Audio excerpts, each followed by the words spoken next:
히브리서 8장 1절로 13절까지 말씀입니다. 히브리서 8장 1절로 13절. 지금 우리가 하는 말의 요점은 이러한 대제사장이 우리에게 있다는 것이라.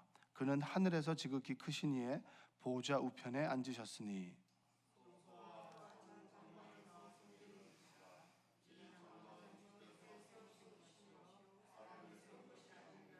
대제사장마다 예물과 제사 드림을 위하여 세운 자니 그러므로 그도 무엇인가 드릴 것이 있어야 할지니라.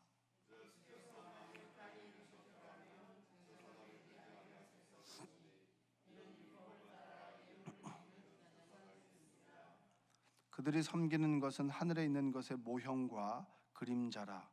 모세가 장막을 지으려 할 때에 지시하심을 얻음과 같으니 이르시되 삼가 모든 것을 산에서 내게 보이던 본을 따라 지으라 하셨느니라.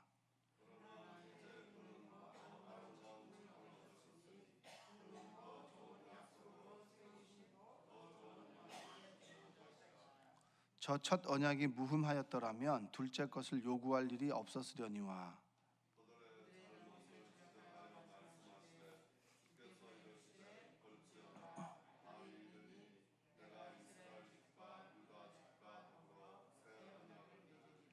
또 주께서 이르시기를 이 언약은 내가 그들의 열조의 손을 잡고 애굽 땅에서 인도하여 내던 날에 그들과 맺은 언약과 같지 아니하도다. 그들은 내 언약 안에 머물러 있지 아니하므로 내가 그들을 돌보지 아니하였노라.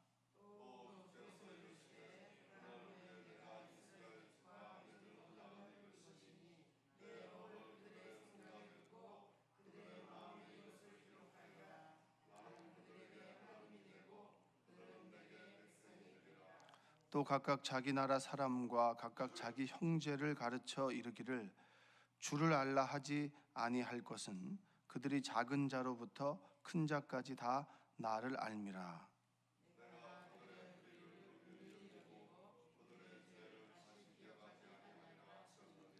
새 언약이라 말씀하셨음에 첫 것은 낡아지게 하신 것이니 낡아지고 쇠하는 것은 없어져 가는 것이니라.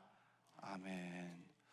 오늘도 하나님의 은혜가 여러분의 삶 가운데 함께하기를 주님의 이름으로 축복합니다. 오늘 저녁에는 수요 예배가 있습니다. 여러분들 많이 참석하셔서 기도하시고 은혜 받는 시간 되시기 바랍니다. 자, 히브리서는 히브리인들을 위한 말씀입니다. 그래서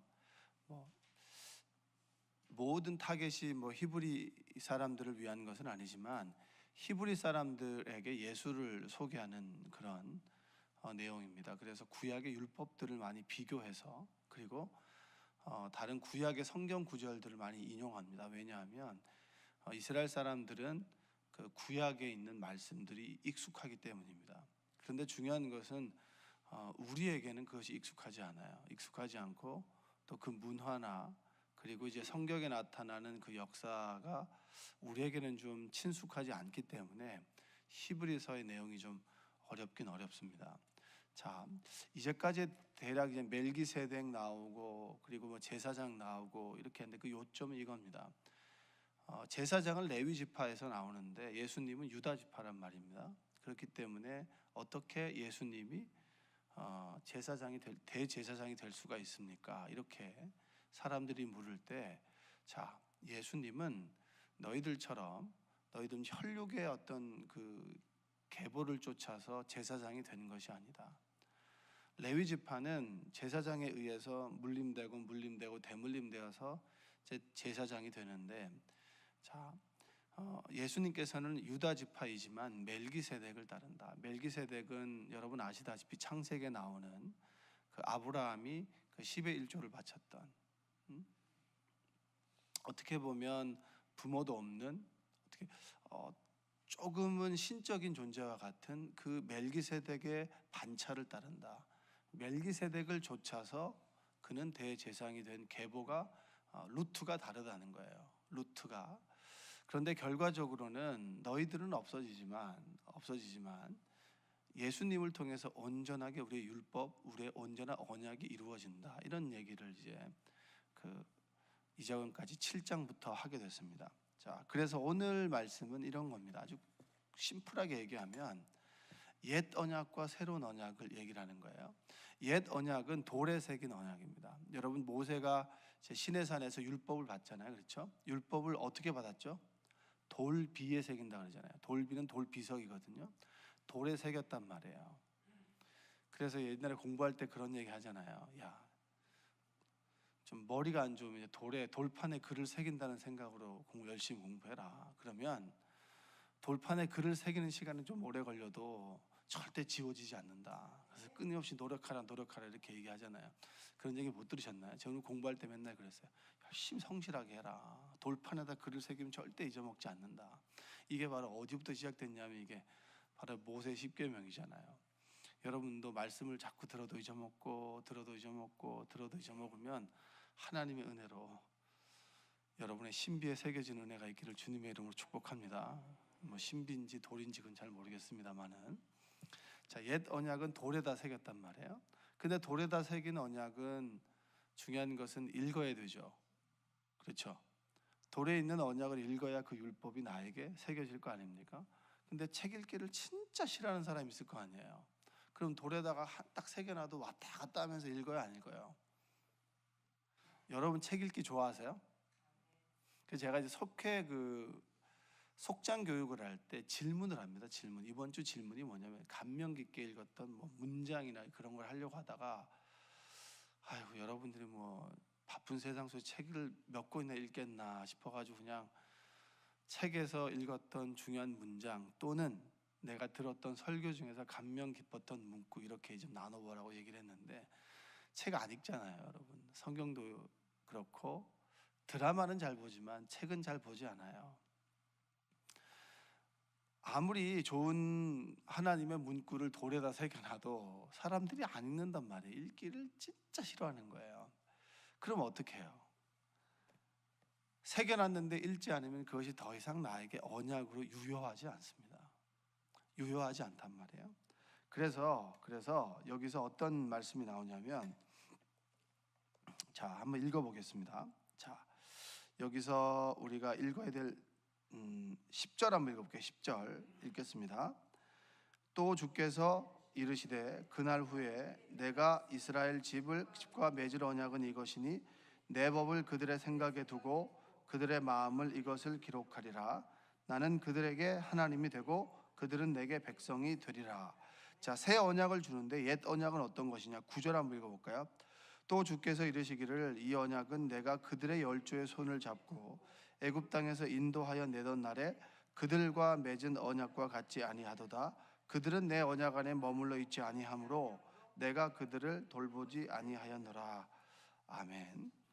자, 처음에 언약을 줄 때는 모세 율법을 얘기하는 건데 어떻게 얘기하냐면 열조의 손을 잡고 애굽 땅에서 인도하여 내던 날에 그들과 맺은 언약이라고 얘기합니다.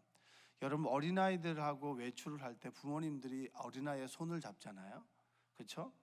근데 다 큰 청년과 같은 그런 아들하고 외출할 때 손을 잡고 외출하나요? 별로 그렇진 않아요. 이 얘기는 아주 어릴 적에 너희들이 하나님을 모르고 그리고 하나님과 함께 살아가는 그 길을 전혀 몰랐던 그때 내가 너희들의 손을 잡고 가르쳐 준 율법이 뭐냐면 바로 모세의 율법이다. 그 얘기는 어렸을 때 손을 잡았다라고 하는 것은 지금은 뭐예요? 예수 그리스도가 이 땅에 오시고 그분께서 십자가에서 죽으시고 부활하셨다. 여기 너희들이 이 편지를 읽는 사람들 중에서는 부활하신 주님을 경험한 사람들이 있다. 그 부활하신 주님의 이야기를 듣거나 경험한 사람들이, 그분들은 어린아이가 아니라 어떻게 보면 그들보단 좀 성장했다는 거예요. 그러면 어린아이에게 주었던 율법이 큰 사람에게는 필요합니까? 필요하지 않습니까? 그렇게 결정적으로 그의 생명을 좌지우지할 만큼 필요하지 않아요. 이렇게 이야기할 수 있습니다. 계란이 부화하기 전에는 그들의 생명을 보호하기 위해서 껍질이 있어야 돼요? 없어야 돼요? 그런데 그가 부화해서 병아리가 되기 위해서는 껍질을 깨고 나와야 됩니다. 더 이상 그 껍질은 이 아이의 생명을 유지해 주는 것이 아니라 오히려 생명이 부화되기 위해서는 그 껍질을 깨고 나와야 그 병아리가 생명을 유지할 수 있고 또 성장할 수가 있다는 거죠. 첫 번째 율법은 어떻게 보면 어린아이와 같은 사람들을 보호하는 거예요. 이거 하지 마라, 저거 하지 마라, 저거 하지 마라. 그래서 율법은 뭡니까? 죄를 드러내는 거예요. 율법의 말씀을 읽으면서 여러분 속죄의 은혜를 깨닫습니까? 깨닫지 않아요. 이거 하지 마라, 나 외에 다른 신을 섬기지 말라라고 하는 얘기는 뭐예요? 우리는 원래 나 외에 다른 신을 섬기는 사람이라는 거예요? 아니라는 거예요? 섬기는 사람이라는 거예요. 여러분 아멘 하시든가 대답을 하셔야 됩니다. 아니 나 졸아요. 예? 율법은 절대 우리에게 속죄를 가르쳐 주지 않아요. 죄가 있다 없다, 너가 이런 사람이다라고 하는 것을 가르쳐 주는 겁니다. 나 외에 다른 형상을 만들지 말라라고 했던 얘기는 뭐예요? 그 시대 사람들은 늘 우상이라고 하는 형상을 만들었다는 겁니까? 만들지 않았다는 겁니까? 만들었다는 거예요. 만든다는 것이 바로 우리의 속성입니다. 율법은 바로 그것을 가르쳐 주는데 이것으로 온전한 구원이 이루어지겠는가? 구원이 이루어지지 않는다는 거예요. 그래서 그것이 첫 번째 율법이다. 그러면 새로운 율법, 새로운 언약을 너희에게 줄 것이다. 그 언약은 뭐냐면 돌에다 새기는 것이 아니다. 돌에다 새기는 것이 아니라 10절에 보니까 뭐라고 합니까? 내 법을 그들의 생각에 둔다. 어디에 둔다고요? 생각에 하나님의 말씀이, 하나님의 마음이 심겨지는 거예요. 그 다음에 그들의 마음에 이것을 기록하리라. 자, 첫 번째 돌판이 이 돌판에다가 하나님의 말씀을 새겼다면 이제 새로운 언약은 너희들의 생각과 그 다음에 마음에 기록한다는 거예요. 그래서 첫 번째 언약과 동일하게 율법을 가지고 있는 사람이 내 백성이 되고 나는 너희들의 하나님이 될 것인데, 예수 그리스도가 십자가에서 죽으시고 부활하심으로 인해서 그가 나의 구세주가 되셨다.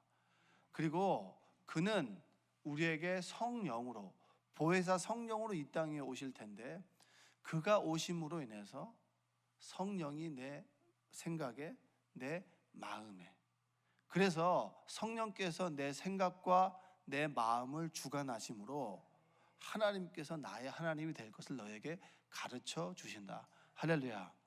이게 새 언약이에요. 그러니까 우리가 율법에 얽매여서 율법에 의해서 정죄와 비판하는 삶이 아니라 성령께서 내 생각과 내 마음을 주관하시는 삶이 바로 새 언약을 받은 그리스도인의 삶이다. 이것을 바로 히브리서 오늘 8장이 이야기해 줍니다. 그건 새 언약이 뭐냐면, 여러분 이 10절의 말씀은 예레미야 31장 33절의 말씀이에요. 그러나 그날 후에 내가 이스라엘 집과 맺을 언약은 이러하니 곧 내가 나의 법을 그들의 속에 두며 그들의 마음에 기록하여 나는 그들의 하나님이 되고 그들은 내 백성이 될 것이라 여호와의 말씀이니라. 이것을 통해 예레미야의 말씀을, 익숙한 말씀을 통해서 히브리 사람들에게 이야기를 해줍니다.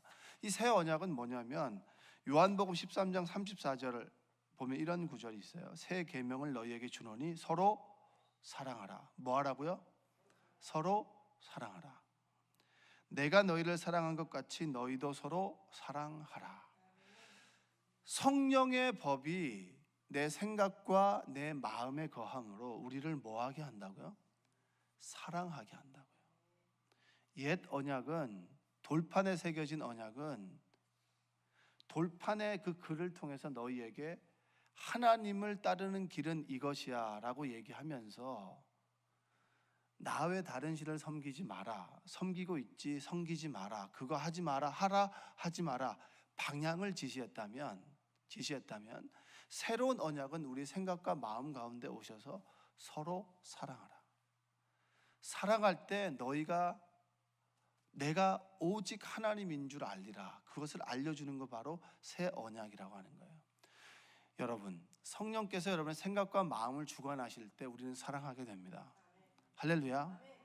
뒤집어 보면 내가 지금 사랑하지 않고 미움 가운데 있다? 그러면 성령께서 내 생각과 마음을 주관하시고 인도하신다는 거예요? 아니면 마귀가 내 생각과 마음을 인도하신다는 거예요? 여러분 마음에 감사가 없고 사랑이 없고 긍휼히 여기는 마음이 없고 내 마음 가운데 늘 분노가 있고 그리고 미움이 있고 다툼과 있고 시기가 있다면 새로운 새 언약이 예수님의 성령의 법이 내 생각과 마음을 주관하시지 못한다는 거예요. 그럴 때 우리가 뭐 하죠? 주님을 만나기 위해서 회개의 문을 통해서 우리가 주님을 만나는 겁니다. 여러분 혹시 여러분 마음 가운데 미워하는 마음이 있으세요? 누구를 시기하고 질투하는 마음이 있으세요? 여러분 죄송하지만 성령의 법과 미움은 같이 할 수 없어요. 여러분 대단히 착각하는 거예요. 우리가 하나님을 영접하고 예수 그리스도의 십자가, 그분의 부활과 그분의 생명을 경험한 우리는 미워할 수 없어요. 진짜 미워요. 그러나 그 미움을 간직할 수가 없어요. 왜냐? 하나님의 사랑의 법이 그를 밀어내거나 아니면 마귀가 충만하여 하나님의 법을 밀어내거나 성령으로 충만하거나 성령을 소멸하거나 그 두 가지 삶뿐이에요. 이쪽 반은 성령, 이쪽 반은 마귀 절대 될 수 없어요. 밀어내는 과정 속에 있거나 아니면은 밀리는 과정 속에 있거나 이 둘 중에 하나이지 절대 두 가지 법이 공존할 수는 없다라고 하는 겁니다. 여러분 혹시 율법적으로 살아가는 분이 계신가요? 지적하고 정죄하고 비판하는 분 계신가요? 그분은 아직 예수님의 새 계명, 성령의 법이 내 생각과 마음을 주관하지 못한다는 거예요. 옳고 그름을 따라가는 사람들이 있습니다. 여러분 옳고 그름을 따라가시나요? 그리스도인들은 무엇을 따라가는 삶인가요? 옳고 그름을 따라가는 사람인가요? 옳고 그름을 넘어선 예수 그리스도를 따라가는 삶입니다. 구약의 율법은 지적하죠. 대단히 지적하는 사람 많아요. 이거 이렇게 하면 안 돼, 저거 저렇게 하면 안 돼, 저거 이렇게 하면 안 돼, 저거 저렇게 하면 안 돼. 몽학 선생처럼, 초등교사처럼 이거와 저거를 정확하게 자꾸 지적하고 가르치고, 여러분 그것은 어릴 때 필요하죠. 그러나 그 지시하신 정죄와 비판이 우리를 구원으로 이끌진 않아요. 우리가 예수님을 믿고 예수님을 영접하고 그분을 인격적으로 만난다라고 하는 것은 성령의 법이 우리를 사랑하게 만들 때 우리가 비로소 하나님의 사랑을 깨닫게 된다라고 하는 것입니다. 할렐루야. 여러분이 지금 옛 언약 속에 사는지 아니면 새로운 언약 속에 살아가는지,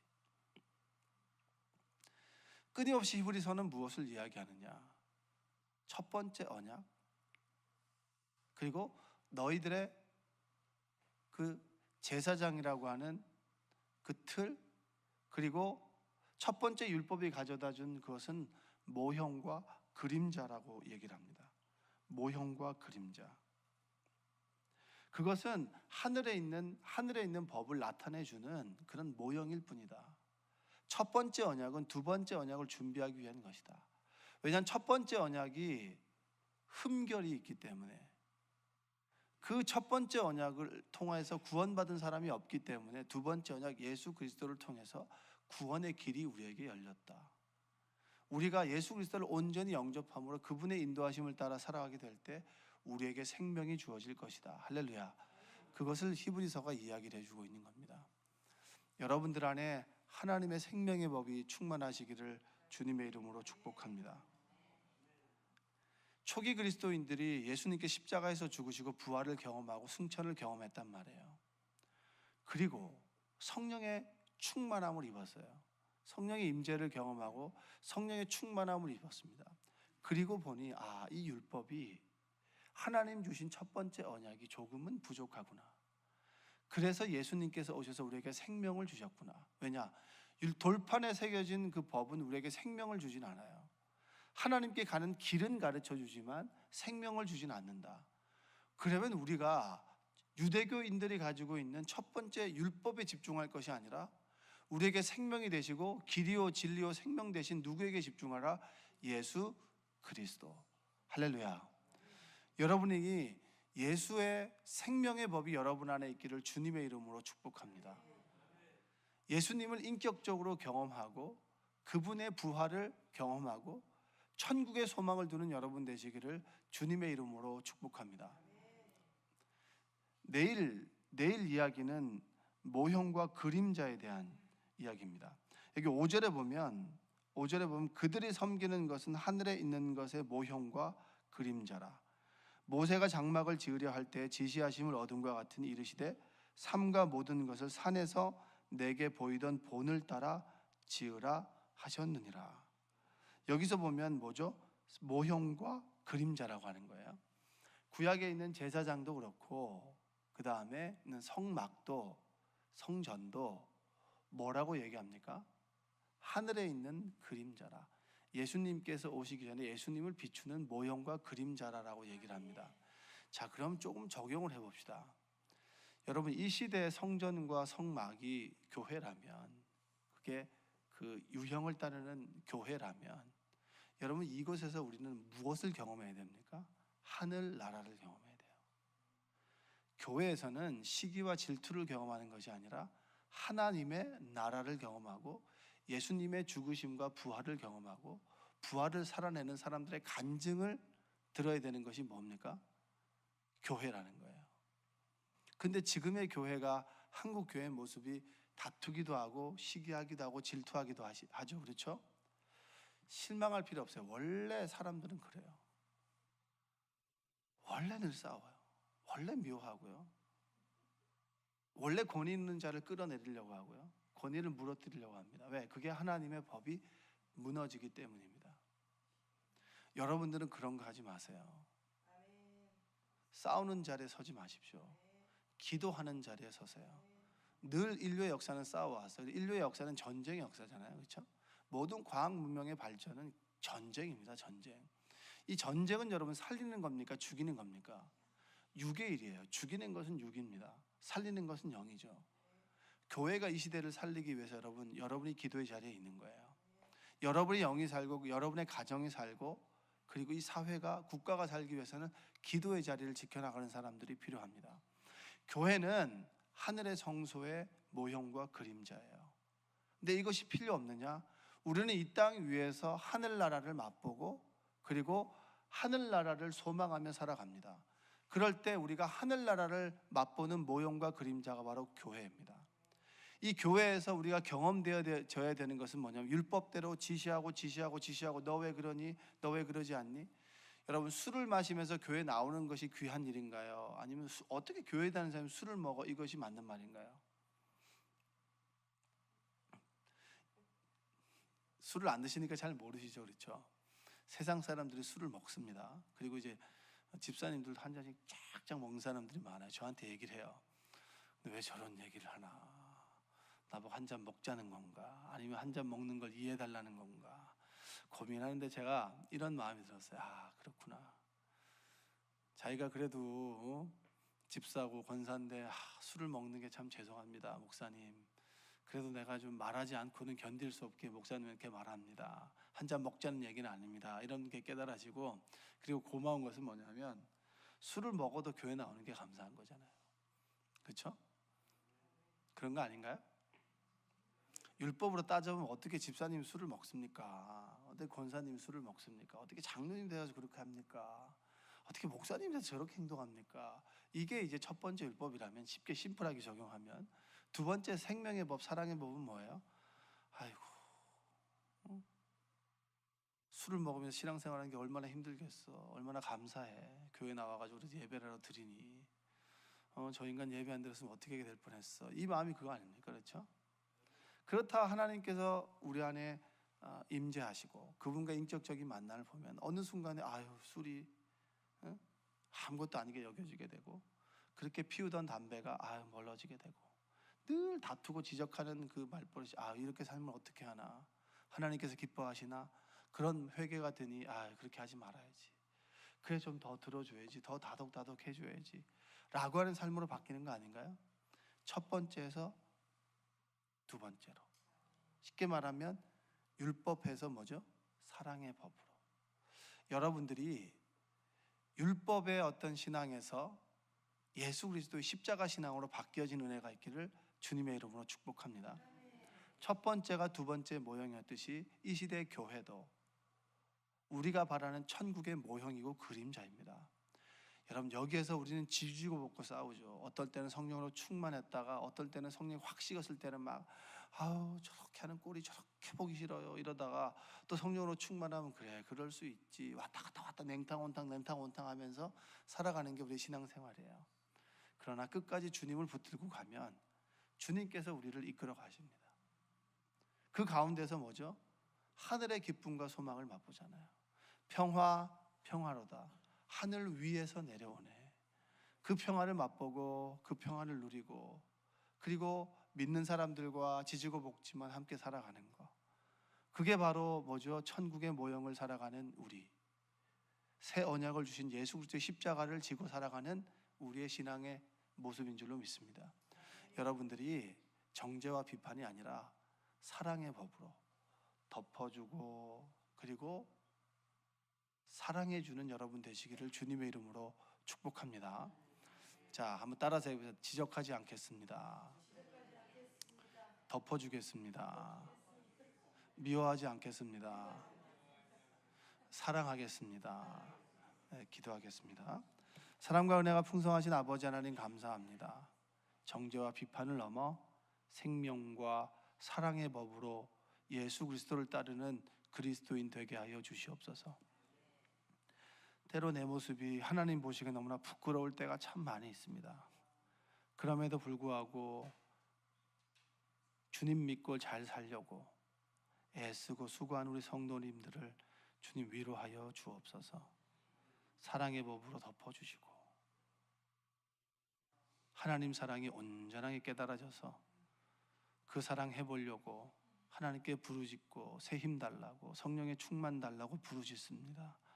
주여, 오늘 하루라도 하나님께서 나와 함께 계심을 경험하고 하늘의 법을 좇아 살아가는 삶이 될 수 있도록 주님 도와 주옵소서. 예수님의 이름으로 기도합니다. 아멘.